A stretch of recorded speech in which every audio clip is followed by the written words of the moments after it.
नमस्कार प्रेक्षकांनो, तू ही रे माझा मितवा या मालिकेच्या येणाऱ्या भागामध्ये जबरदस्त असा ट्विस्ट येणार आहे.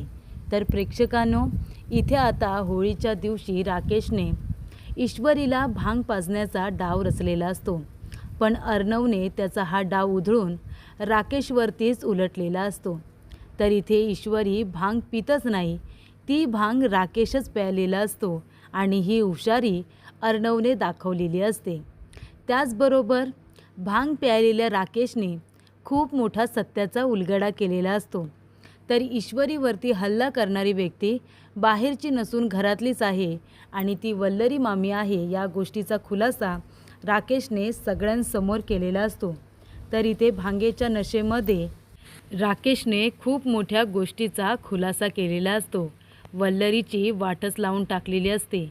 तर येणाऱ्या भागामध्ये कशा पद्धतीने या गोष्टी पुढे घडत जातात आपण सविस्तरपणे बघूया. तर आपण बघितलं प्रेक्षकांनो, इथे आता अर्णवची इच्छा असते की आपल्या बहिणीने सुद्धा होळीच्या दहनाच्या वेळेला इथे हजर असायला हवं. होळी दहन करत असताना त्या ठिकाणी आपली बहीण जर असेल तर मलासुद्धा बरं वाटेल.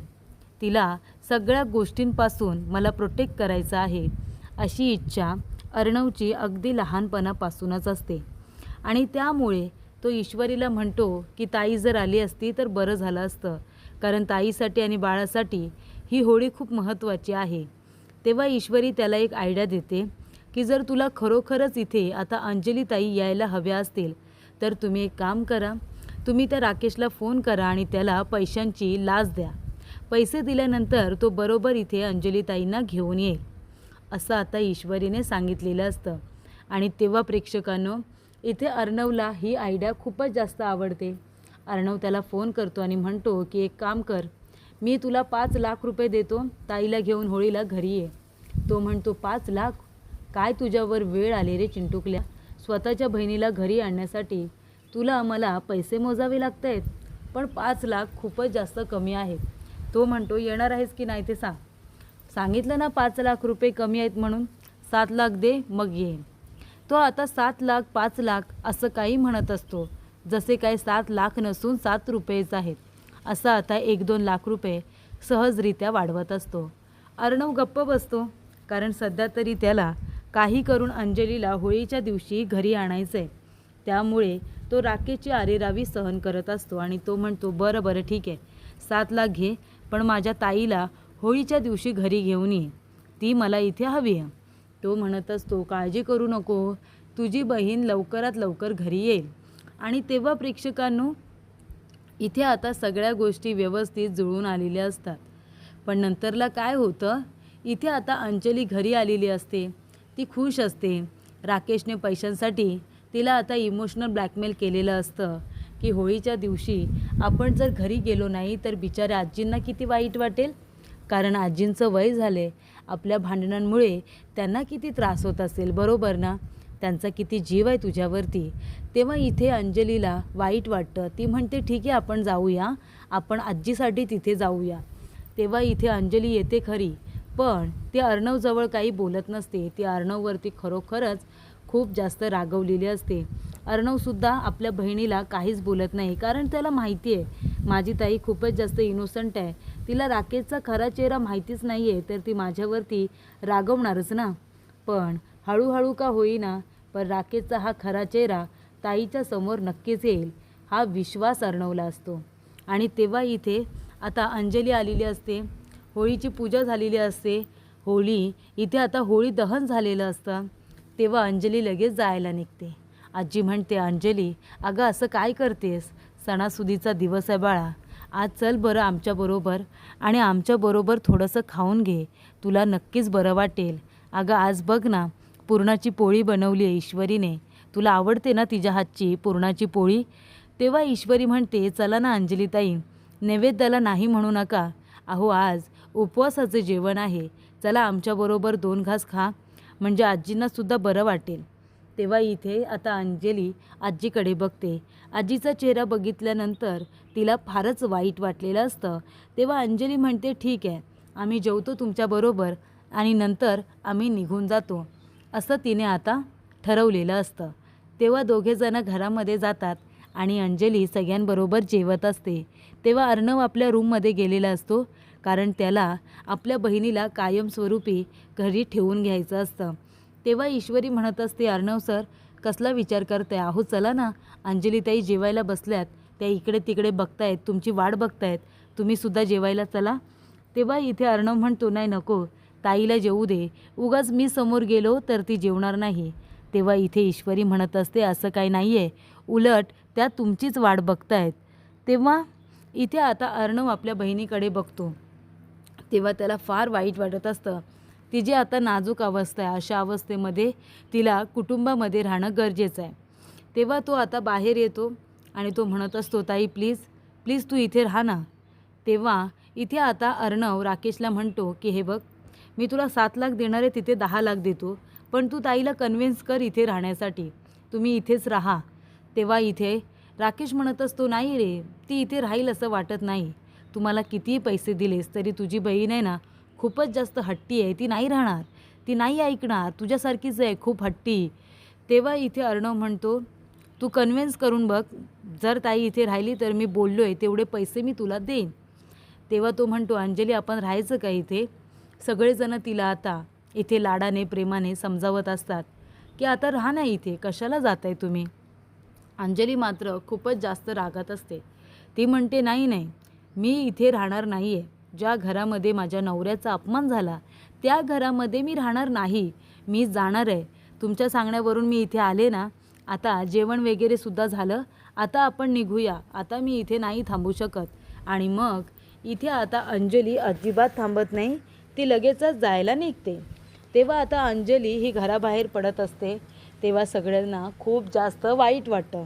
तेव्हा इथे आजी म्हणते, बरं ठीक आहे अंजू, तुला जायचं आहे ना, तुला इथे नाही राहायचं ना, मग नको राहू, पण एक काम कर ना, हे बघ होळीचा दिवस आहे, तेव्हा आजच्या दिवस तू थांब, उद्या होळी आहे, ती खेळू, सगळेजण एकमेकांना रंग लावू आणि मग तू जा ना बाळा. तेव्हा अंजली म्हणते, आजी तुझ्यासाठी हवं तर मी इथे परत येईन, पण आता मला जाऊ दे, मी इथे राहणार नाही म्हणजे नाही.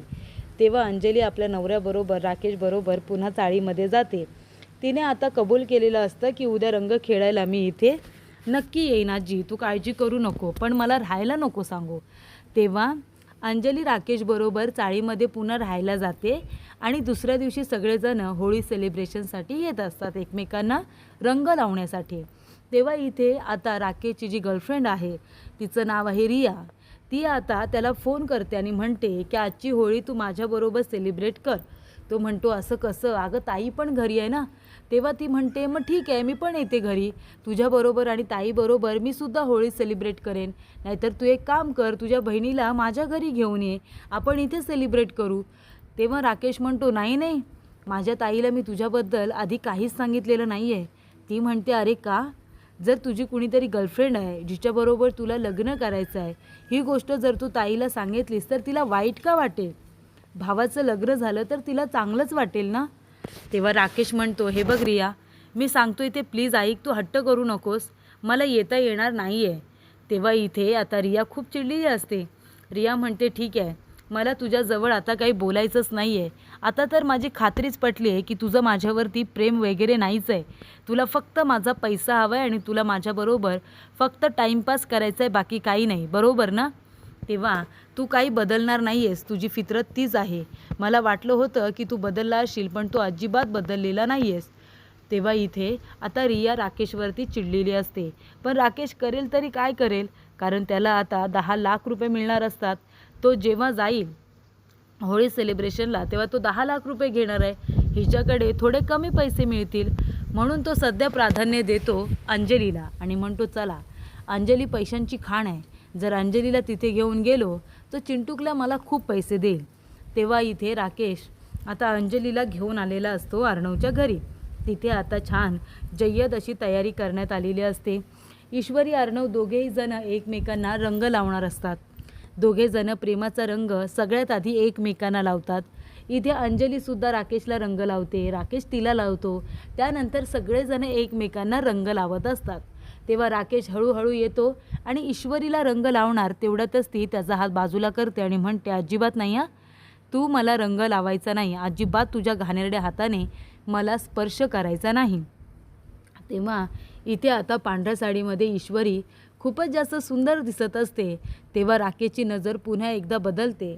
राकेशला काही करून आता ईश्वरी बरोबर इथे होळी खेळायची असते आणि त्याचबरोबर तिचा फायदा घ्यायचा असतो. राकेश पूर्णपणे तयारीत आलेला असतो. त्याने येतानाच इथे आता भांगेचं औषध आणलेलं असतं, कारण त्याला इथे आता भांग पाजायची असते ईश्वरीला.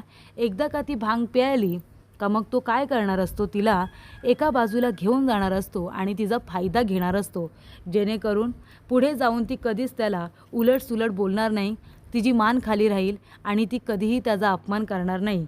उलट इथे आता अर्णव याला तो कमीपणा देत राहील आणि राकेश त्याच गोष्टीचा सातत्याने फायदा घेत राहील, असा त्याने प्लॅन केलेला असतो. पण त्याचा हा प्लॅन आता फ्लॉप होतो, कारण राकेशने आता भांगेच्या ग्लासमध्ये जे औषध मिक्स केलेलं असतं ना, ते भांगेचं ग्लास तो ईश्वरीपर्यंत पोचवत असतो.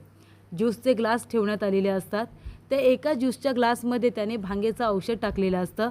ईश्वरी सगळ्यांना आता ज्यूसचे ग्लास देते. त्यानंतर ईश्वरीचं ग्लास आता बाजूला असतं. राकेश हळूच जातो आणि ते ग्लास बदलून आता त्याचा आणि तिचं ग्लास एक्सचेंज करतो. आणि ही गोष्ट अर्णवला समजलेली असते. अर्णवला संशय आलेला असतो. अर्णव म्हणतो, हा ग्लास जवळ मगापासून काहीतरी करतोय, नक्कीच काहीतरी गडबड करण्याचा प्रयत्न करतोय. हा आता ईश्वरीच्या ग्लासजवळ हे ग्लास का बरं ठेवत असेल, असा प्रश्न अर्णवला पडलेला असतो. तेव्हा अर्णवच्या संपूर्ण गोष्ट लक्षात येते. तो आता ईश्वरीला म्हणतो की ते ग्लास ज्यूसचं बाजूला कर, ते तू प्यायचं नाही आहे. तेव्हा ईश्वरी समजून जाते अर्णवला काय बोलायचं आहे ते. तेव्हा इथे अर्णव आता त्या ग्लासकडेच बघत असतो. त्यानंतर इथे अंजली म्हणत असते की अहो जरा इकडे या ना. तोपर्यंत अर्णव जातो आणि ते ग्लास एक्सचेंज करतो आणि पटकन ते ग्लास बाजूला करतो आणि म्हणतो की हे ग्लास तू आता पिऊन टाक, असं तो ईश्वरीला म्हणतो. तेव्हा ईश्वरी तिचं ग्लासचं ज्यूस संपूर्णपणे पिऊन टाकते. तेव्हा प्रेक्षकांनो, इथे आता अर्णव तिला प्यायला सांगतो ते ग्लासमधलं ज्यूस, आणि राकेशने जो ग्लास तिथे भांगेचा भरून ठेवलेला असतो तो आता अजिबात कुणीही हात लावत नाही. राकेशला वाटतं की चला, ईश्वरीने आता मी ठेवलेला ग्लास पिऊन टाकलेला आहे, त्यानंतर हे ग्लास माझा आहे. तेव्हा भांग मिक्स केलेलं जे काही ज्यूस असतो तो आता राकेश छान असं एन्जॉय करतो. तेव्हा प्रेक्षकांनो, हळूहळू इथे आता राकेशला ती भांग चढायला लागलेली असते. राकेश म्हणत असतो, माझी इंदोरी जिलेबी कुठे आहे, कुठे माझी इंदोरी जिलेबी. आणि तो आता वेड्यासारखा इकडे तिकडे फिरायला लागतो, इकडे तिकडे बघून हसायला लागतो. आणि ही गोष्ट व्यवस्थित अर्णवच्या लक्षात आलेली असते की ह्याचा डाव होता मिस इंदोरला इथे आता भांग पाजण्याची. बरं झालं याचा डाव वेळीच माझ्या लक्षात आला. आणि त्यानंतर प्रेक्षकांनो, इथे आता अर्णवला समजलेलं असतं की ह्या माणसाचा हेतू खूपच जास्त वाईट होता. बरं झालं योग्य वेळी याचा प्लॅन माझ्या लक्षात आला. आणि तेव्हा इथे आता राकेश हा इकडे तिकडे ईश्वरीला शोधत असतो, पण ईश्वरी त्याला कुठेही मिळत नाही. तेव्हा अर्णव त्याला पकडतो आणि म्हणतो, काय रे, भांग प्यायलायस तू, असा का करतोयस, मूर्खासारखा का वागतोयस, काय झालं, असा वेड्यासारखा इकडे तिकडे का फिरतोस. तेव्हा तो म्हणतो, तू वेडा असशील चिंटुकल्या, मी वेडा नाही आहे, कळलं ना. कुठे आहे माझी इंदोरी जिलेबी, कुठे आहे. राकेश म्हणतो की माझी इंदोरी जिलेबी कुठे आहे. तेव्हा अर्णव त्याच्या थोबाडीत देतो आणि म्हणतो, इंदोरी जिलेबी जर तिला बोललास ना तर तुझं इकडचं थोबाड तिकडे करेन आणि हा हात तोडेन आणि दुसऱ्या हातात देईन. परत माझ्या बायकोला इंदोरी जिलेबी बोलायचं नाही, कळलं ना, ती माझी बायको आहे. तेव्हा राकेश म्हणतो, तुझी बायको आहे, अरे मग कुठे होतास तू जेव्हा तुझ्या बायकोवरती एवढा मोठा हल्ला झाला, तिला वाचवायला आलास, पण नंतर, अरे आधी का नाही तुला कळलं की तुझ्या घरातले लोक तिच्या जीवावरती उठलेत. तुला माहिती नाही आहे, माझ्या इंदोरी जिलेबीला काही झालं असतं तर मला पॉसिबल असतं ना, तर मी तिला मारूच दिलं नसतं. तुला माहिती आहे का तिच्यावरती हल्ला कोणी केला आहे, ते तुझ्या घरातल्या बाईने केला आहे. तेव्हा राकेश म्हणतो की आपली वल्लरी मामी आहे ना, वल्लरी मामी, तिने मारले ईश्वरीला, माहिती आहे का, ईश्वरीला तिनेच मारले.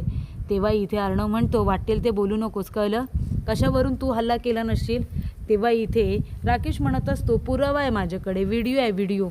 आणि तुझा तो आहे ना उदयकांत काका आणि तुझी वल्लरी मामी, त्यांनी सगळा कांड केला आहे, त्यांचं नाव पुढे यायला नको ना. म्हणून ईश्वरीला संपवायला निघाले ते. अरे मला माहिती आहे ना, व्हिडिओ आहे माझ्याकडे, व्हिडिओ.